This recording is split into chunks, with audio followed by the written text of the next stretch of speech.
adam ngia utamuli muma Dr. Milton Obamba Tudibingeo era mimio jangoma no mi adam ngia uketo chike mami Jamere bingeo era mimi ani uketa salondi gima gombo nyarombo doli mama Mikayo kloki kata unge pesa a BBC Tomia kue mama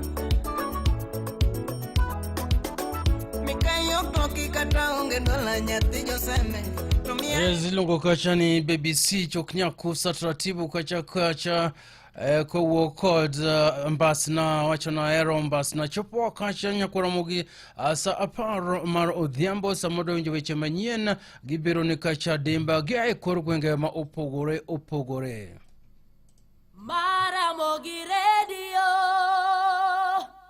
Radio Ramogi Karchun Jaluo Matuche Korgwenge gi Collins Okaka Machegni nyakoro mogajwang Bwana Jaod Bura machon malugari Cyrus Jirongo ne owito ngimane kaluwore kod hinyruok mane oyudo e fuon dende. Mano en kaluwore kod duoko mar bero mane otimne ringre mare odiochieng' ma kawuono e kar kano ringre Lee Funeral Home bore Nairobi kaendi.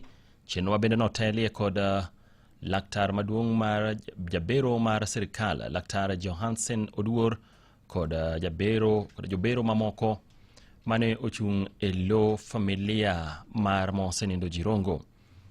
Giluoni kaluwore kod hinyruok mane yudo e fuoni dendego ne owito ngimane kanyo ka bende gikoni giburo chiwo ler mathoth bang' ka gisetieko chenro ma kamano mabende ne ochan manotim kawuono.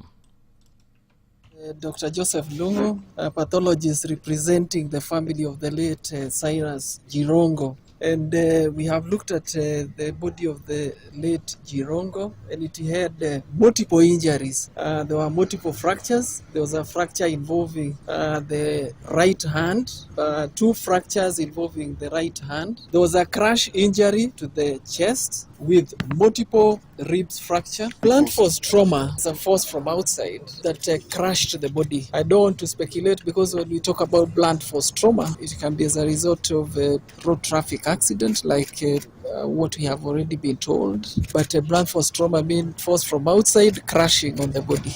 Externally, when you look at the body, there are very few injuries when you look at the body externally. But as I've explained, internally there are extensive and very severe injuries which were really fatal, and the death was instantaneous.